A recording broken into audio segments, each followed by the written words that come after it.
Mysterious.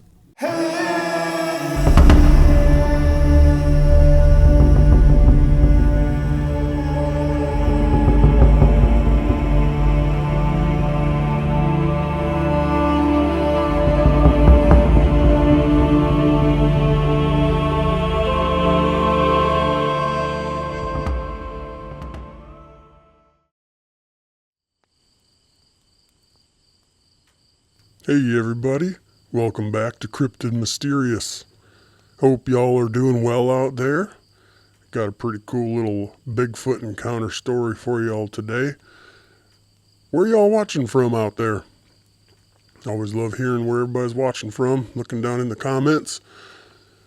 Today's story comes to us from Danny, and he is where is Danny from? Let's see up here. I don't know if it says where Danny's from. Well, anyway, let's get into the story.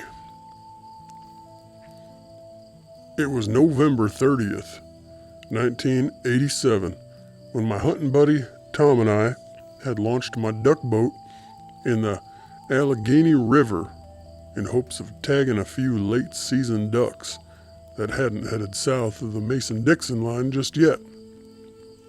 The water temperature was in the upper 30s, and tagging along with us was my lab, Cinnamon. She'd been retrieving field birds and ducks for me since she was 6 months old, and was quite adept at doing so.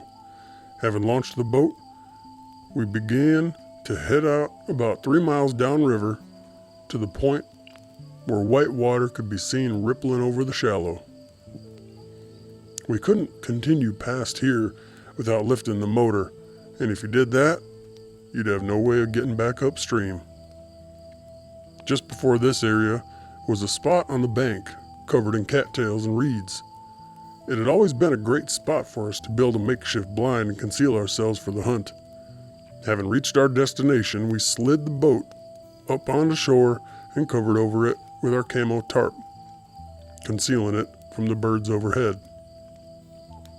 We set out about 24 decoys, after which Tom and I crouched in the cattails, standing in our insulated waders while Cinnamon sat on the bank, keeping her paws out of that frigid water. Believe it or not, the labs can handle quite a bit more than you may think, but nevertheless, I didn't want her to be standing in the water idle for longer than necessary. We had seen some mallards and bluebills go by, but nothing within range of taking a shot. We'd been in it for about a half hour when Cinnamon began to growl, which is very uncharacteristic behavior for her. She's always kept quiet and very still while waiting for my command to retrieve. She was unrelenting, however, with her growl eventually turning into a whine and then finally a bark. Now, there is no way we were going to be able to attract and shoot ducks with her barking by our side. So, Ed and I backed out of the cattails to try to calm Cinnamon down.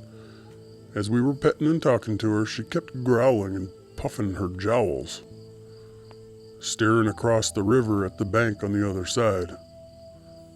As I was talking to her and petting her, I asked Ed, "Do you see anything over there?" He said to me, "I don't see a damn thing. What on earth is she so upset about? I've never seen her behave like this."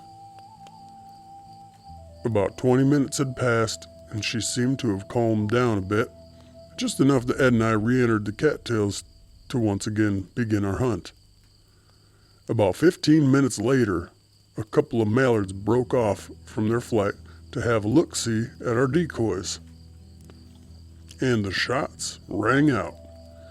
Ed and I virtually fired at the same time at 3 different birds, hitting 2 of them.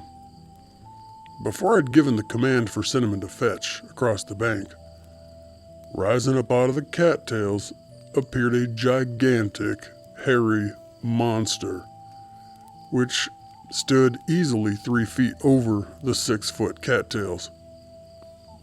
This thing that was standing on 2 legs began to move so quickly out of the cattails and toward the woods. The shots ringing out had obviously shaken it out of hiding, causing it to expose itself and move forward towards the trees. Cinnamon started to bark and howl like a wolf, and the creature turned as she did so, continuing to walk away from us.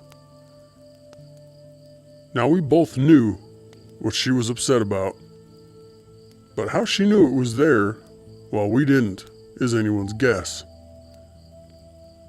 I'd scoured that bank with my eyes, and I saw absolutely nothing, and yet Cinnamon was aware of the monster's presence the whole time. We also knew that we were looking at a Bigfoot, but we couldn't believe our eyes. It was a tremendously large animal, being some 6 feet wide at the shoulders and maybe 9 feet tall or better. Only God knows what it was doing in the weeds on the other bank. The area it was in was dry, so perhaps it was bedding down. And Cinnamon may have smelled it. That's the only explanation we could think of, given the circumstances we found ourselves in. By the time we were done watching it, as it walked away, our ducks had floated downriver, and we decided to call it quits for the day. To this very day, Ed and I have not stopped talking about that encounter on the Allegheny while duck hunting. The creature was so large and darkly colored that it had to have been laying down asleep. I say this because where and when it stood, had it been crouching or moving, we would have easily seen its color, at the very least amidst the tan and dead cattails. When it first stood, it didn't as much look at us. It was walking away at a very fast pace. It wasn't until Cinnamon began to bark violently that it turned its head to the right, looking over its shoulder for one brief moment in our direction. When it turned, the entire upper body moved with the head being seemingly unable to do so by itself. There was so much muscle visible on this thing throughout its entire back, particularly behind the head, that the head was virtually concealed from view from the rear. The face was not covered in fur or hair, and we could see that eye sockets were deeply recessed and dark, with its eyes being all black. When I say it was walking quickly, it appeared to be doing so rather leisurely, but in human terms, it was covering a lot of ground quickly, which to me was indicative of some seriously long strides being taken by the beast. I will tell you flat out, without any hesitation or trepidation, that this thing is a monster, not a man. If it had shown up behind us, I would have emptied my gun at it. And if it didn't go down, I'd be taking my chances in the river. That's the type of monstrosity that I'm talking about. I'm not even sure that both of our shotguns could have stopped this thing from killing us, had it come to that. Well, there we have it, folks. Short and sweet, but another encounter nonetheless. Appreciate y'all for hanging out with me. If y'all got a Bigfoot encounter or anything mysterious, I love hearing about it. Drop me an email at cryptidmysterious@gmail.com. And if you haven't hit that subscribe button, I'd appreciate that greatly. I'll see y'all in the next one. Keep it squatchy.